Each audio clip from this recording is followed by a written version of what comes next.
एक सवाल है, क्या इतिहास को सच में पीछे लौटाया जा सकता है? सोचिए, इतनी बड़ी बड़ी क्रांतियां हुईं, इतनी जंग लड़ी गईं। क्या उनसे आए बदलावों को मिटाकर सब कुछ पहले जैसा करना मुमकिन है? अजीब लगता है ना?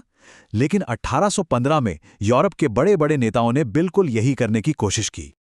तो ये सब समझने के लिए थोड़ा पीछे चलते हैं। उस यूरोप में जो नेपोलियन के हारने के बाद बचा था, उसका इतना बड़ा साम्राज्य, सोचिए, ताश के पत्तों की तरह बिखर चुका था और पूरा का पूरा महाद्वीप एक अजीब से मोड़ पर आकर खड़ा हो गया था। सालों तक जो नेपोलियन की जंग चली ना, उसने पूरे यूरोप को हिला के रख दिया था। मतलब देशों के नक्शे बदल गए थे, सदियों पुराने साम्राज्य खत्म हो चुके थे और हर तरफ बस एक ही सवाल था, अब आगे क्या होगा? तो जो पुरानी बड़ी ताकतें थीं, उन्हें मिलकर तय करना था कि अब करना क्या है। और इसी आगे क्या होगा वाले सवाल का जवाब ढूंढने के लिए ये सब लोग ऑस्ट्रिया की राजधानी वियना में इकट्ठा हुए। और उनका प्लान बड़ा सीधा था। उन्हें इतिहास का पहिया, वक्त का पहिया पीछे घुमाना था, वापस उसी पुरानी दुनिया को लाना था। इसी ऐतिहासिक बैठक को हम जानते हैं कांग्रेस ऑफ वियना के नाम से। और ये कोई मामूली मीटिंग नहीं थी, ये एक ऐसी कोशिश थी जिसने आने वाले कई कई सालों तक, कई दशकों तक यूरोप की राजनीति पर अपना असर छोड़ा। बल्कि ये कहना गलत नहीं होगा कि उसके भविष्य का रास्ता ही तय कर दिया। अब इस पूरे प्लान के पीछे एक मास्टरमाइंड था, एक चेहरा था। वो थे ऑस्ट्रिया के चांसलर क्लेमेंस वॉन मेटरनिक। ये मेटरनिक जो थे ना, इन्हें बदलाव से सख्त नफरत थी। उनका सीधा साधा मानना था कि अगर यूरोप में शांति और स्थिरता चाहिए तो उसे वापस क्रांति से पहले वाले दौर में ले जाना ही एकमात्र रास्ता है। लेकिन इस मिशन में मेटरनिक अकेले नहीं थे। उस वक्त की यूरोप की 4 सबसे बड़ी ताकतें, ग्रेट ब्रिटेन, रशिया, प्रशिया और खुद ऑस्ट्रिया, ये सब एक साथ आईं और सबका लक्ष्य एक ही था, यूरोप में वही पुराना सिस्टम वापस लाना और इस बात को पक्का करना कि आगे चलकर कोई दूसरा नेपोलियन पैदा ना हो सके। उनका टारगेट बिल्कुल साफ था।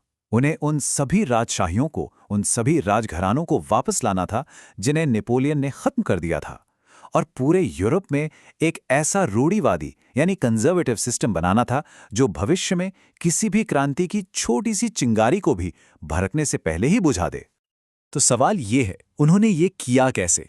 उन्होंने असल में यूरोप का नक्शा ही दोबारा से बनाया, एक ऐसा किला बनाने की कोशिश की जिसे कोई तोड़ न सके। उनकी स्ट्रैटेजी के 2 मुख्य हिस्से थे। पहला, यूरोप की सीमाओं को दोबारा से तय करना ताकि एक बैलेंस ऑफ पावर बन सके, और दूसरा, उन सभी पुराने राजा महाराजाओं के परिवारों को, उन राजवंशों को वापस गद्दी पर बिठाना जिन्हें नेपोलियन ने हटा दिया था।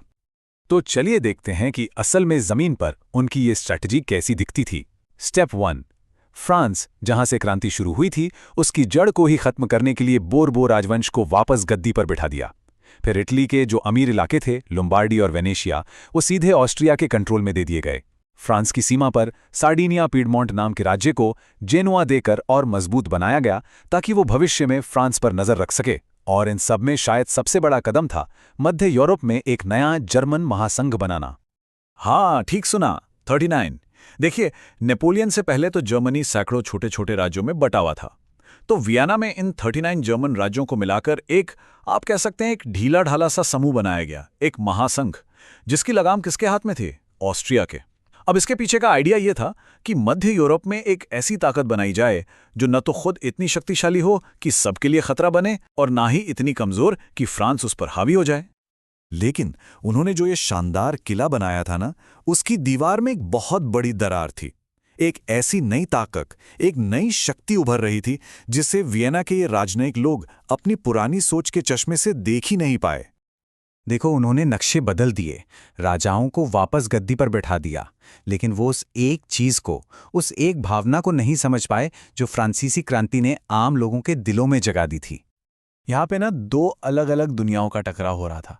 एक तरफ था रूढ़िवाद, यानी वही पुरानी सोच जिसमें राजा, परंपरा और स्थिरता सबसे जरूरी थे, और दूसरी तरफ एक बिल्कुल नया, एक विस्फोटक विचार उभर रहा था, राष्ट्रवाद का, जो बात कर रहा था राष्ट्र राज्य की, जनता के शासन की और बदलाव की।